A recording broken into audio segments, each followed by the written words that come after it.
What's up, guys? It's Coach Morley. We're back for another episode of Sit Down with Coach. And today's a very special episode. I'm joined by Coby Freeman and Jermaine Chambers. We have a clinic coming up out in the Midland area in the school holidays. Coby was nice enough to ask me to come down and join in with the clinic with these guys. So to start things off today, we're just gonna give Coby the floor, give you a little chance to just plug, say what's going on, what's this clinic, what are we up to, what are we doing, how do they find out anything else about it? Perfect. First of all, thank you for having me here today, and of course Jermaine as well, and Eric, who's behind the camera as always doing wonderful work. So April 10 is when we're hosting it. It is here at Brown Park. Basically, the idea was I've grown up in Midland my whole life. I've lived just outside of it, but I've done all my schooling, all my high school years at Midland Gate. Everything was always in Midland, and the community's done a lot for me, whether it's where I work now at Jets, or I used to run Spartans Basketball WA. I've always had that support from the community, so I thought about how I could kind of give back in a way. And basketball being one of my main passions, I thought the best thing I could do is try and put something together, but I definitely couldn't do it alone. And when it came to basketball, a lot of my passion is grassroots, not necessarily the skills side of things with all the wobble and the more elite players. So that's where I obviously got in contact with you, and Jermaine's helped me out a little bit as well lately, as you guys both have very experienced backgrounds, which I'm sure we'll get into a little bit later. And with those backgrounds, that's why we got you guys on board. So I appreciate it as well. Thank you guys for doing that. It's going to be awesome. We start at 9 a.m. April 10. We go through till 12 with 3 different age groups. And all the information is on all of our pages. You can see it on our social media, which I'm sure we plugged after. And through that, there's just a link. You've just got to register. Like we said, you don't pay anything. It is $0. And through that link, we'll set up and we'll get emailing. We'll contact everyone closer to date with more finer details. That's awesome, man. Yeah, I'm definitely excited about it. It's really cool that you're putting this on, backing through the community, and it's a free clinic for the players coming to get involved. It's free for them so they can come down. We've got, the grassroots guys to start off with, through to elites and adults towards the end of the morning. It's going to be good fun, that's for sure. I think with that as well, the elite class is probably one that hasn't had as many people take on, so we actually have fully booked the little ones. Nice. And we're taking like an expression of interest so people can still register and we can see what we can do about that. But the elite class still has a couple of spaces left in it, and that's probably the one I'm most excited about, because it's not often we get two guys like you in the gym for free showing us everything you've learned so far. So if anyone who's watching this, who plays wobble, plays at a slightly higher level, or the Auber guys, if you are available that morning, it's definitely something to consider. Yeah, just to add on to that as well, it'll be really useful for some of the older guys just to get a little bit of different coaching. Obviously, I'm from the UK, so there's that European style of basketball. You're familiar with Luka Doncic, Giannis Antetokounmpo, lots of guys like that in the NBA. They all came from Europe. So it's a different style of coaching, but a lot of useful stuff that you guys can learn too. And obviously, we have Coach Morley here and Coby, who you're all familiar with, especially if you're in the Spartans. Or TGA even nowadays, so it'll be really, really useful for a lot of us. And as well, I mean, right before in January, I think that's when me and Coach Coby had our last camp here. It was pretty booked out. I think there's around 20 kids here. Right before the lockdown happened, and it was a great experience here for everybody here at Brown Park. So it'll be fun to get back out on this court and have another clinic like that. Yeah, man, sounds awesome. I did see some clips and pictures from that January camp. Yeah. It looked like the guys were having a lot of fun. Passing on some knowledge to the next generation is awesome to do. So we've talked about, like, we've all got different experiences. We're actually both from the UK. Oh, are you? Okay, I didn't know that. Yeah, so I'm from London. Okay, nice. Just outside London. So yeah, we've not met before today. So I'm looking forward to the rest of this and just to dig deeper into. I mean, we can go on. We'll probably need to do another one of these another time just to really dig into that home stuff. But yeah, Coby, like you mentioned, you're a lot around grassroots level basketball and about building that love for the game for the kids. Why have you kind of, I don't want to say specialise because you're also a personal trainer within the community, helping lots of people, but why do you choose that grassroots, younger age group? What draws you to being able to pass your knowledge to them?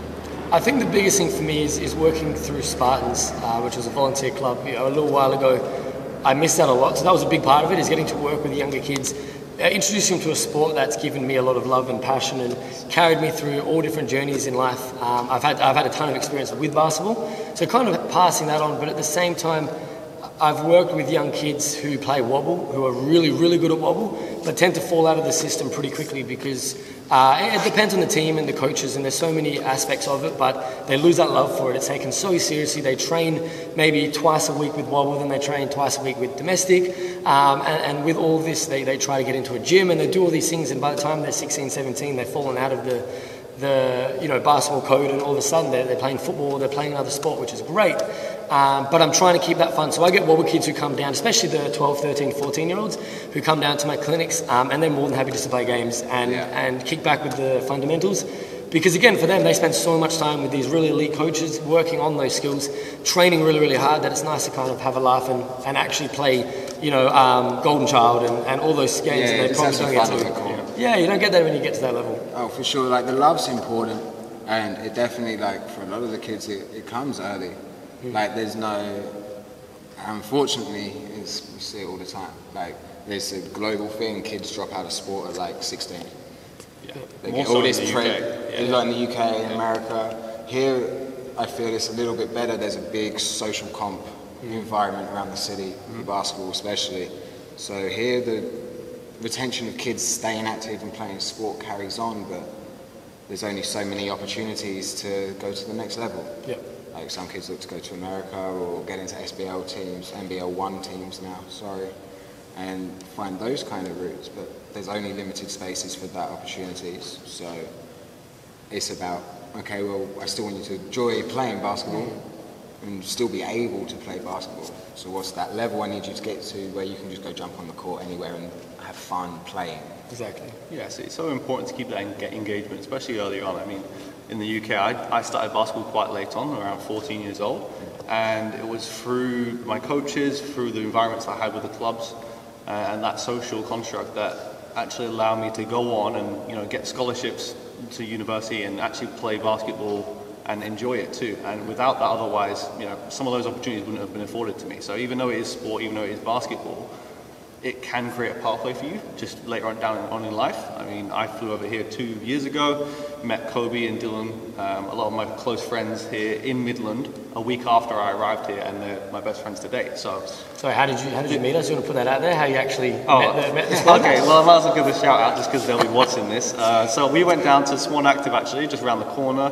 Just some pickup basketball on a Tuesday night. I turned up. I haven't played basketball for a little while because I got a bit of a sore back, but I saw one of our good friends there, Dylan, and he was standing underneath the basket. I don't know what he was thinking, but I had the ball in the fast break, and I just figured, you know what, I might as well dunk on him one time just to let guys know that I'm now in the area, and now we've been best friends ever since. So I mean, basketball, it brings people together, and free clinics like this, there's not really any reason, otherwise, unless you're obviously busy, but there's no reason to not come down just to have some fun. Check it out, see whether you like it, see if you want to take it further, because myself, Coby, and obviously you, Coach Molly, we do stuff in this area often, and there will be more camps, there will be more clinics, so you might as well come down, check it out, see if you like it, and hopefully, we can give a fun experience for everybody, and you guys can really enjoy it, and it'll be something you guys can stick to. Yeah, man, definitely love the passion you guys have for being able to give back and build the community out here. I feel it gets lost sometimes in people playing here, there and everywhere, different academy, different trainer, different school, different wobble club, different domestic club. It's nice to see you guys building that community here within Midland, which is one of the reasons I was keen to get involved and said yes straight away to jumping in once we checked the dates. And yeah, man, it's going to be awesome. We're going to have a great time. And yeah, it's going to be mainly based around games and fun, a little learning put in there, a few challenges chucked in, and just everybody having a good time throughout the morning, which is going to be dope. Obviously, the clinics are free, so how is the centre helping out with court? Like, how is the community supporting this program? Yeah, so Brown Park Shire of Mundaring has done a huge favour and reduced the rates dramatically. Obviously, there's a lot of maintenance costs. There's the lights that will go on for the morning. There is still a fee involved, which we're happy to cover, but it's more a case of, they reduced it right down, which is something to put out there as well. If you're a local team, don't have anywhere to train, Brown Park actually does a really cheap rate for community clubs. So if you're non-for-profit, have a chat to them. It is really hard to get times booked in because they are busy every day after school with all kinds of services and gymnastics, netball. But if you can sneak in a time, especially the weekend, they do a really cheap rate. So that's how they've helped us out. Not to mention a lot of small businesses. If you've noticed on our post, if you look at the shares, a lot of small businesses in the area have been sharing us around, and it's really awesome to see. Even just comments, people don't have any kids, but they've got mates that've got kids, putting little comments in and tagging all their friends has been really helpful to obviously spread the word and get those spots filled up. It's definitely impressive how quickly it's filled up, especially that younger group. A week and a half, and then it's filled up. So no, it was good. It was good to see. Jermaine, what sort of, just for like guys that don't know you, what sort of, so you've come from the UK, you've grown up, I'm going to take a jump and you went to college in the States. Oh no, in the UK, England? yeah. Oh, we're going to get deeper into this another time, but what university did you go to? UCLan, so University of Central Lancashire. Central Lancashire? Yeah. Okay, nice. I was in Bedford, a little further south, but it's Yeah. all good. No, that's cool. So did you come out here to play, or did you just come out here on, I've had enough of being in cold, miserable England? Pretty much, yeah. So, I mean, I was 25 at the time. I graduated uni. I graduated in sports coaching, top of my class. And I fancied something different. My sister lives over here. She said sport's really big, and the culture is a lot different to the UK. I noticed, I was coaching in colleges and for men's clubs and grassroots through to men's, and I noticed that one, the government funding isn't that great in the UK for basketball and sports like that because it's directed a lot to Olympic sports that win medals, which you probably know. So it was a little bit tricky to do the things that I wanted to do in the UK, and there wasn't as many opportunities as I would have liked. So I figured, I'll fly over here, see what it's like, and I fell in love with it, to be honest.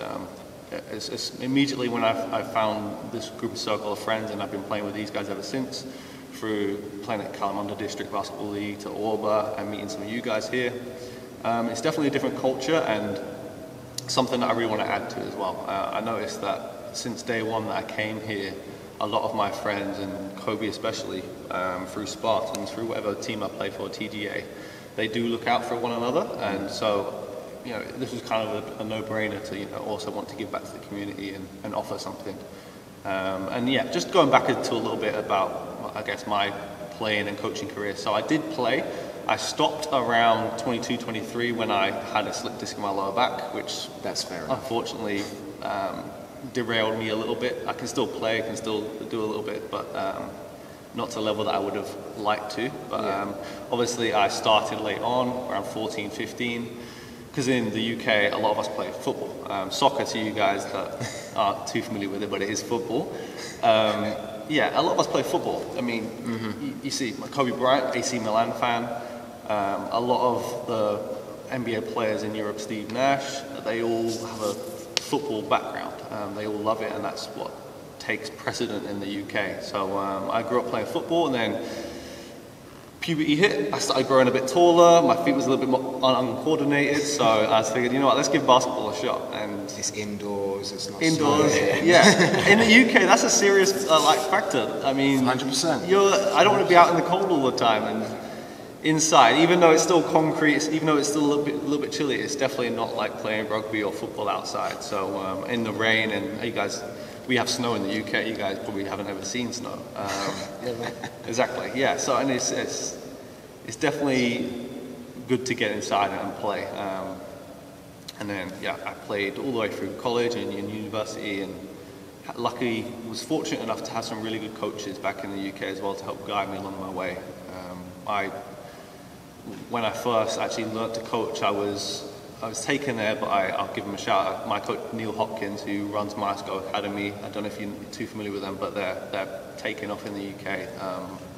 They're in some EuroLeague competitions and things like that, but it's a college essentially, so they're doing huge things. And he took me to my first ever coaching course, which was run by Tony Garbaletto at the time, who was GB men's head coach. and learnt some really good stuff. So stuff beyond what you paid for the course, because obviously they're all in it for the love and the passion, so they want you to be the best that you can be. So it goes beyond just the syllabus. So a lot of stuff that they was teaching us wasn't actually in the booklets that England Basketball would hand out. It'd be stuff that they know, or they've been doing it for decades even. So yeah, I learned from the best in the UK at the time, and my playing career was also along that route too, where I would be playing for some of these coaches in regional or high college competition, playing like nationally for getting down to Elite 8s or Final 16s, and going up against some of the tough London teams, and all those guys that you face then you see playing pro, either in BBL or abroad in Spain. And then when I'm at college, I'm there as a even scrawnier 16-year-old, new to the game, having to beat out guys that are England pros or guys that already got scholarships to the States. And you know, it just fueled me, like having somebody to guide you and mentor you and say, you know, do this, and actually invest that time in you can really, especially for a young kid, really direct you into a good path, especially if they're good influences. And that's exactly what it did to me. Otherwise, I might not have ever gone to uni, but fortunately enough, things worked out. I got a scholarship. There was a couple of different offers from universities close to that area. I chose UCLan in the end, and graduated top of my class. Just love the sport, to be honest. So now flying over here and seeing kids have the same chances, it's quite heartwarming, and it's something that I feel strongly about, wanting to be a part of that and help direct them into the right path, I guess. Yeah, no, that's awesome, man. That's an incredible journey, and that kind of journey is, my main reason for being in it. Yeah. Like, basketball is just the way I know how to teach life lessons. Yeah. To help bigger picture stuff. So the fact that you picked up basketball late, which isn't generally uncommon in the UK, we do all grow up playing soccer, and then one winter's game and you don't get on the pitch and it's snowing, you're like, yeah, I'm going to go back to the basketball court. Yeah. Which is all good. So it's just, it's weird hearing that story, because I actually think I know players you've played against. Yeah? Yeah. I think I've got a few guys I coached at, like under 16s, under 18s, that you would have ended up growing up within that system with. Yeah. So that's really, really spooky. We're going to have to talk about that at some point. Yeah, we'll have a little catch up. Yeah, for sure, man. It's interesting though, like, what did you notice in terms of differences? Obviously, the funding has never been great for basketball in the UK because of the way the funding is delegated from the government based on possibility of winning number of medals at Olympics. Basketball, unless you're the USA, Lithuania, Spain, France, don't worry, you're not going to be consistently getting medal places. So it's gone underfunded, and they're doing a better job now from what I'm seeing, watching from the other side of the planet, which is great. There's a lot more social media coverage, and a lot of it's growing, money's getting put into it, which is awesome.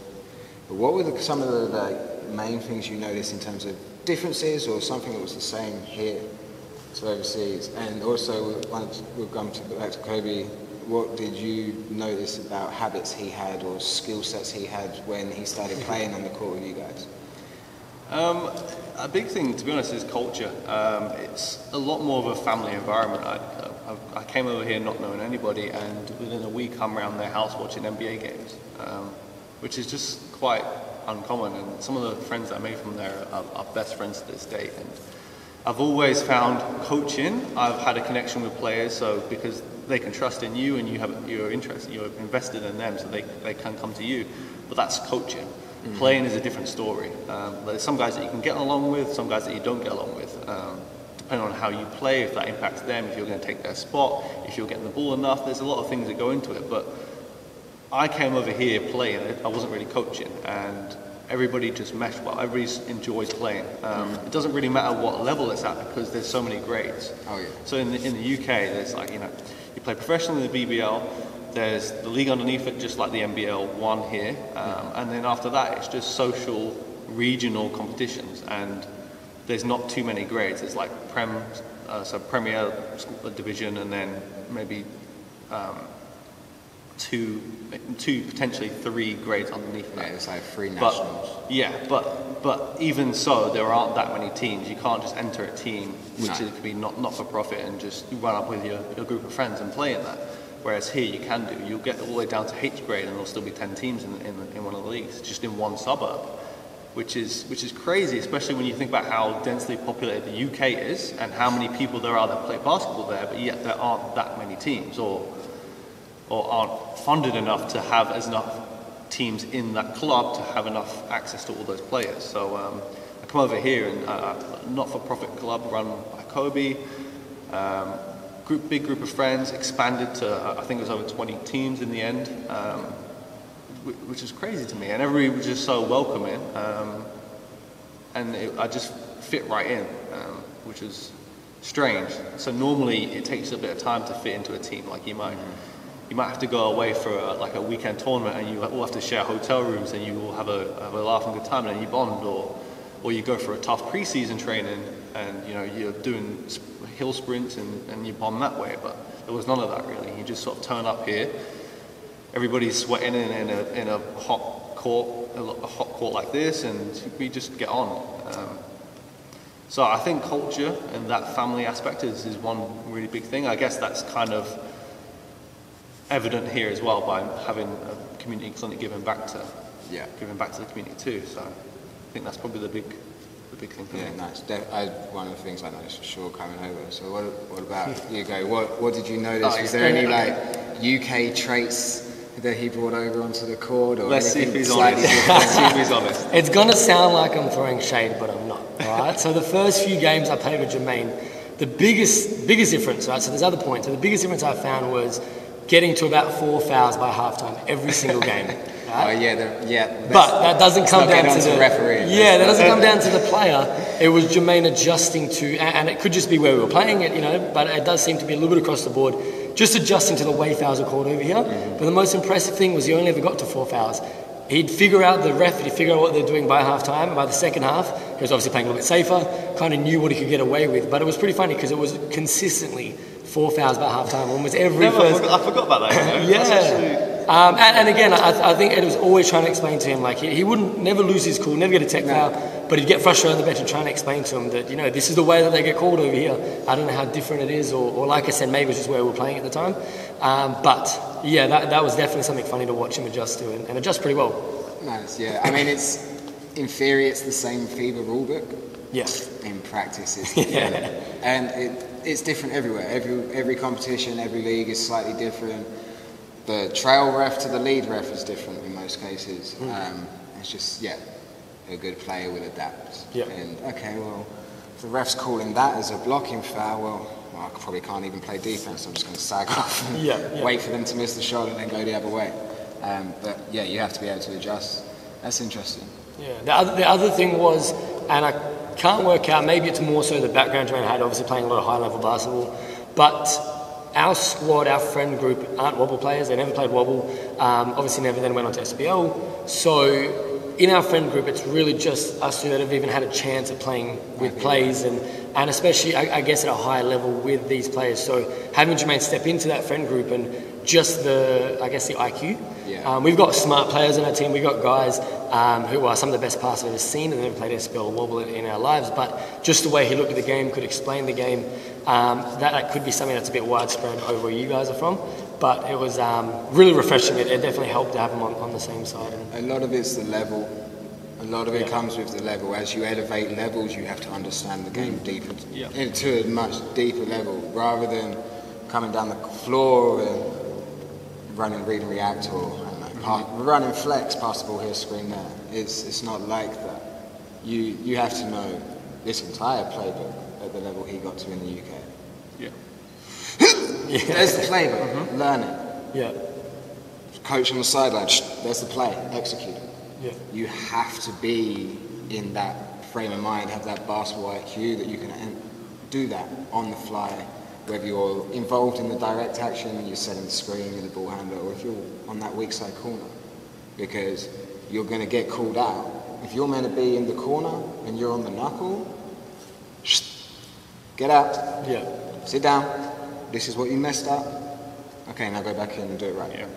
And there's a lot of that culture, and there's a lot of tough coaches in the UK. I think a lot of the inspiration comes from the American, and quite a lot of the UK is still stuck mindset-wise 30, 40 years ago with some stuff. Yeah. So you get some of that drill sergeant toughness on the basketball court, but they also have the knowledge to back up what they're saying. They're making you run and do wall sits and push-ups because you messed this up. Then they'll explain exactly why, how to do it, and go from there. And yeah, so the level raises that IQ because you have to elevate each level and go up. It's always interesting, but you're never too young to start learning that stuff. You're never too young to start developing your brain. Basketball's 80% mental. Yeah. Game of chess. Definitely the hardest thing I found, because I never played wobble. So I grew up just like I only started, same age, at around 14 I started playing. Played a little bit in the schoolyard, so I definitely had a little bit of a run with it. Played for just like the school junior team, then found a team at Altone, which is where a lot of the young kids I work with play at the moment. And then, didn't play any wobble, didn't even consider doing it, had an injury, and realised that I could actually make something out of basketball, and that's when I went towards SBL. Moved over east and just changed, went there because I didn't want distractions. I'm quite a social person. If I move somewhere where I only know two people, I can't get distracted. But that was the biggest thing for me, was plays. Like, I struggled so much, and I think I went there not telling them much. I didn't want them to know I had no wobble experience. It didn't take them long once I made the team to realise that I had no wobble experience, because I had coaches sitting with me every session. I flew back to Perth about 3 times, and the whole plan right, it wasn't even a big book. Like, there wasn't many plays. I think we maybe had 4 offensive plays and maybe 4 defensive sets outside of the basic zone, and I was struggling hard. So like I said, there's never too late. I think it was about 21, so I picked it up, and with a lot of help from my teammates. But that's definitely something that then going into playing uni. Nationals, a lot of the guys who come in there, some of them don't play much wobble, and it's the same thing. Being the guy who can sit down with them and help them with the plays on the flip now has been amazing. But yeah, it's definitely, it's amazing what some of these guys know. And you look at like an NBA playbook, and these guys know it back to front, upside down. Yeah. Just to add to that, even just about the levels, and that certainly does help. I mean, growing up, I always played, apart from once I left my hometown to then play outside of that, I always played up a level. So I always played guys a couple years older than me, 5 times better than me, and it's like, okay, you don't have the physical skills to beat out guys that are 2, 3 years older than you, especially at a young age. You don't have necessarily the experience because you've not been playing in those England setups or national setups just like they do. So what can you do to be effective? What can you do to get on the court and actually enjoy it? And so that's where you do have to start to, okay, I need to really study, be a student of the game, and elevate my learning and really understand the game. So I can always be in the right position. I can always, I don't have to be the most skilled player or the most athletic or the quickest, but I know if I rotate early enough, I can take a charge here, and then I'm useful for the team. It's like, okay, I might not be able to get up there to block a shot, but I can take a charge. So, okay, you have to read the game, and you have to understand the positions you need to be in, the rotations, everything about it. So you become a student of the game, for me, even before I could properly play the game. There was things I'm looking at. I first started watching basketball, NBA, when I was watching, I think it was the 08 Celtics with the Big Three and LeBron and the Cavs at that time. I was like, these guys are amazing. It's like, they don't even really need too many plays. They can just get the ball and ISO. But like, to get to that point, you have to understand so much about the game. Like, the plays are there for a reason. It's because they're designed to work. They're designed to give you open looks, or to have a good defensive scheme to limit their looks. And before you can become a LeBron, a Kobe, or an MJ, you have to understand the game to a point where that your physical abilities or how well you can play the game can catch up to that. I mean, you see it now. LeBron's still learning. He's 36 years old, and he's getting better at the game because he's now understanding more and more. You hear about all these stories. You go on YouTube and you can hear players talking about other players, and they're like, yeah, I'm really good. I'm a professional, but this guy's on another level.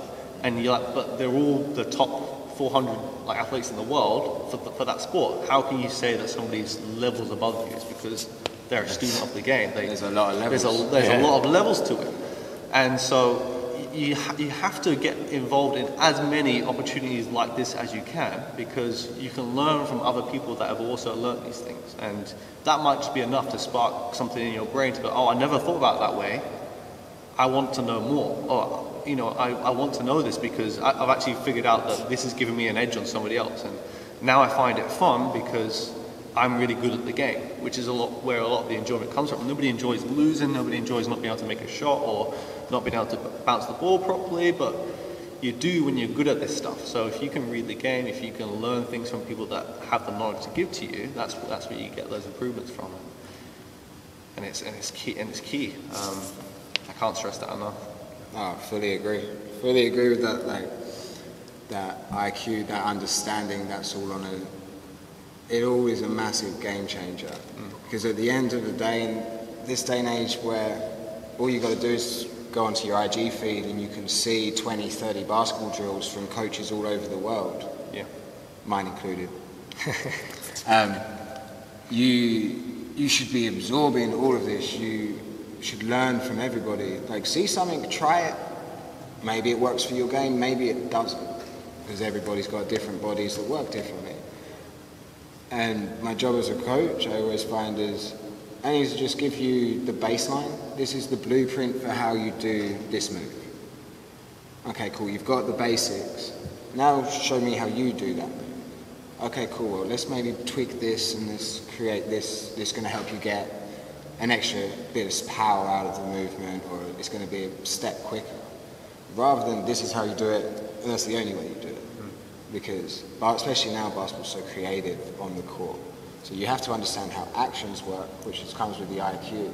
It doesn't necessarily have to be in calling plays every time.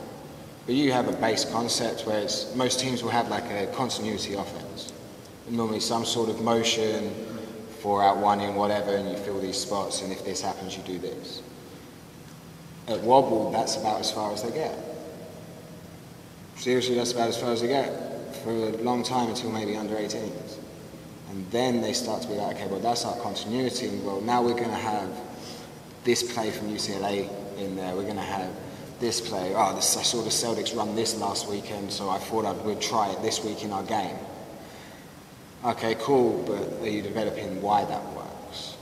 Why does me setting a pin down for him get him a shot there? Also, why does me setting a pin down for him get me a layup? Or a fade out to the corner 3 afterwards? Why do these things piece together?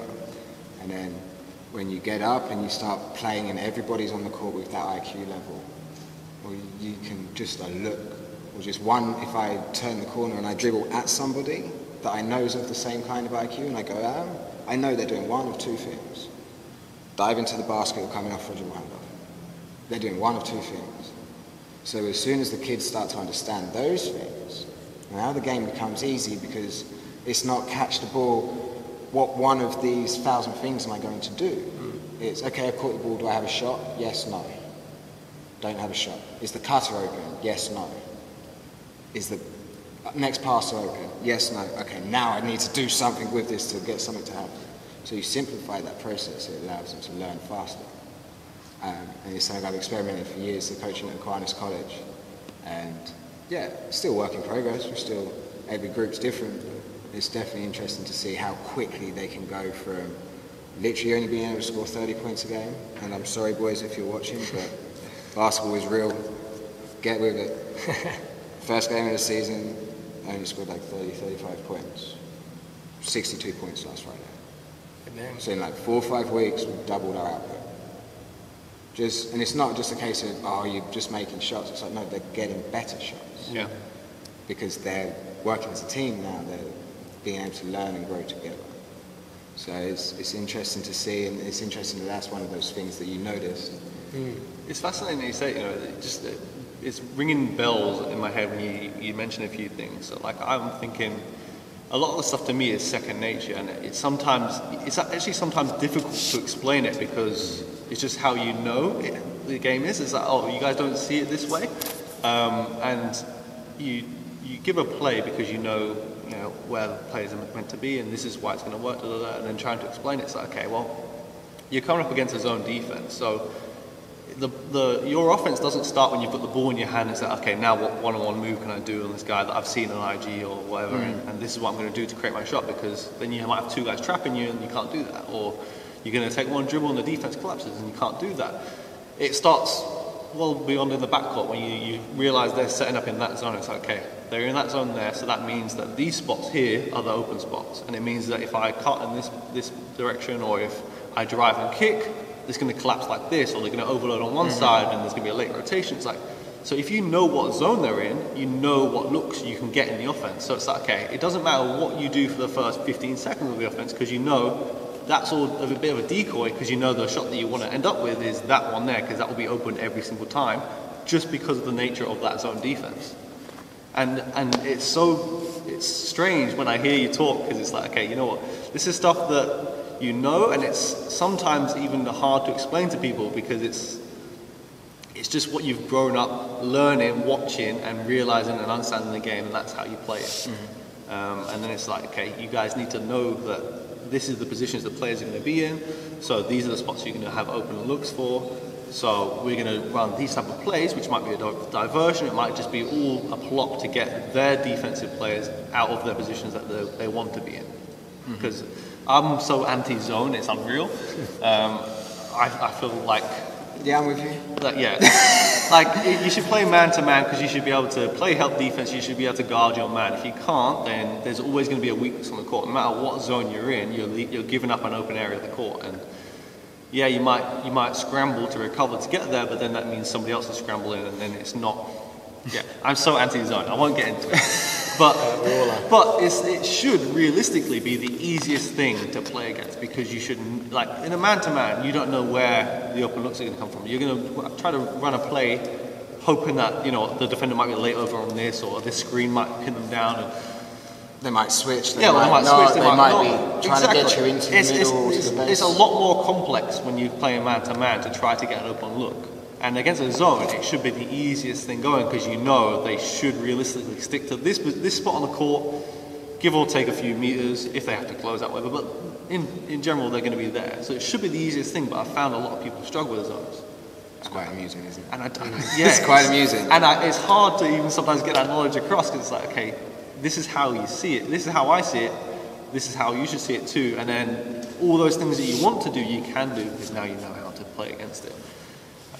So, I mean, some of the stuff that you can learn at this clinic, it might be on the elite sessions later on in the day, but I mean, anytime you come to any one of us, and if we come to any one of our clinics or camps, these are things that you can ask us and we can teach, and you know, we're here to share it. Some of us are getting old, so we can't do it anymore, so we want to see you guys do it. And speak for yourself. Yeah, I'm a bad back. I'm fine with that. But you know, I guess it's just how things are in basketball. So you even see it in the NBA. The guys get towards the end of their careers, they're now there to mentor players. But why? Because technically, the players that are coming up might be more gifted, or they might have more better training, because they're going off of that old experience and they're going off the old training. Okay, this is how we used to do it. This is how we can do it better. And so they're now more elite of an athlete. They now can shoot better, they can dribble better, they're quicker, whatever. But then why are there still 40-year-olds on the roster? It's because they can tell you stuff, or they see things that you might not have had to come across yet. Yeah. And so knowledge is always something that will always be there, and it's always something that you can look to learn off. I always go into a conversation thinking that, you know, there might be the opportunity that this person knows something that I don't. So I should hear what they have to say. If I don't agree with it, or if I don't think it's right with it, then it just reaffirms what I believe or what I know of the game. But if it's not, then it's something that I can use and I can get better. So I don't know where I was going with that, but I feel like it's important to really apply yourself and put yourself out there in the situations where you can learn. Learning can be fun, learning can be good for you, and in the whole scheme of things, it's only there to make you better, or a better version of yourself in whatever aspect it is. So. For sure. Like, I'm trying to just wrap that up because there was a lot, but basically a lot of it just comes down to having, if once you decide that this is what you like to do, I like to play basketball, it's fun, I can do it to some extent, working on your skills, and I mean, I'm predominantly a skills trainer. Working on your skills is important, but a lot of what we do is working on IQ. We're doing this because of this. And my favourite players to train, whether it's private sessions or in schools, are the ones that are going to badger me with questions. Coach, what did I do wrong in this play? Oh, did you like that move? How do I do that better? Oh, I don't understand this. Oh, how does this work? How do I get this look? How do I get this person to look? I'm going to sit there all day and answer every single one of those questions in detail. We might not play. I'm just going to answer those questions because you're going to learn more. But unfortunately, a lot of people that are in coaching positions shut that down. My way, highway, or don't have the answer. But they won't admit they don't have the answer and then go do the research. Because the answers are there, just Google it. You might have to sift through some rubbish, but the answers are all out there somewhere. There's enough coaching websites and blogs and videos. All the answers are there if you can sift through it. So having that thirst for the knowledge and being able to take on board, understand, comprehend, and then put into action, that's the difference between us playing and where he would have got to if he hadn't hurt his back. Yeah. Like, because he's got my brain's probably close, similar in the way I see the game. But my 5'8" body is not even close. So I'm physically not able to do the things that I see and the opportunity to take advantage of that. But I have the knowledge of it, and I can pass that on. Then if you want to take it and run with it, it's cool. If you feel like that doesn't go with your philosophy, that's fine as well. Just you've taken it on board, sift through it, got rid of it. Not a problem. But it's about gaining that knowledge, asking questions, and learning what the game is. There's a lot more to it than just dribble, bounce, shoot, like dribble, pass, and shoot. There's so much more for it. We've been going for a long time, so we're gonna wrap up. Do you guys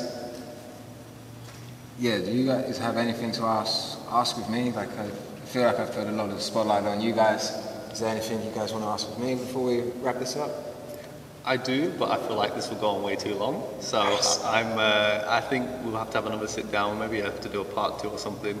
But yeah, I definitely have some things to ask you, just to bounce some ideas off you, and then just, I guess, I didn't actually know you were from London, so it'll be quite interesting to see who you've been around, and yeah, that'll be a good little catch up. Oh yeah, for sure. I just have one question. What would, if you had to highlight in your playing career, in your time playing, whether it was an under-12s championship, that was the best championship you've ever won, what would you say would be the highlight of you playing basketball? I know you've done a lot of coaching. Okay, so there's 2 for completely different reasons. Right. Highlight in terms of experience, winning schools national championships under 18s when I was in 15. All right. It's not as good as it sounds. I rode the bench the whole grand final. But you're there. But it's like the same kind of stuff we're talking about. I improved so much in that season training with the guys. I'm small, 15 years old, youngest in my year group, and I'm training with 18-year-old adults. Yeah. So the improvement I made through that, we had this amazing coach from Cali, Troy Selby, who was playing for the London Lions at the time, who were training in our hometown. He came in and he was coaching us. I'd never experienced anything like it. And that journey from a nobody school to winning that national championship was incredible. But I can't take any credit for the grand final game because I didn't get on the court. But I still have the medal hanging on the gold chain in my house. Yeah, you were there every training session. Every training session, on the sideline, supporting, doing what my role for that team. Yeah. As a personal highlight, it was one uni game my second year. We were playing against Luton Town, and that was Luton and Bedford. They're technically part of the same university, so it's 2 different campuses, half an hour drive apart, and that rivalry would get heated, like heated. We'd have to have like the best refs around. We'd have to ref that game as well as there'd be fights. It was awesome, loved it, but there was one game. My second year was probably mid-season, and I went off. I went like 8 of 10 from downtown. Probably like 6 or 7 steals, and just like a whole bunch of assists as well. And it was like, okay, so this is what it's like to do this like this. Like this is what it's like when you get hot. Like that feeling of being in the zone. Like everything I'm putting up is going to go in. Or at least that's a freaking great opportunity to go in. As a player, that was one of my greatest experiences. Yeah, hell yeah. Yeah, man, it's interesting. And then let's not even get into coaching. Coaching's taken me all over the world doing this. So that's a whole different segment. So we'll wrap that up there. I'm cool with that. Coby, Jermaine, thank you very much for coming through. Thank you. Taking some time out of your day. Shout out to the boy behind the lens, Paulie. We appreciate your work, man. And yeah, if you haven't already signed up for the Midland Clinic, head over to the Jungle Academy website or find out through all our socials. It's everywhere. The younger session is currently fully booked. We're looking at some options for that possibly. The older session and the elite session, there are still spots available. Make sure you get involved. If you're around the area, come through. And if you can't make this one, keep an eye out for the next one. Until then, guys, it's Coach Morley. We out.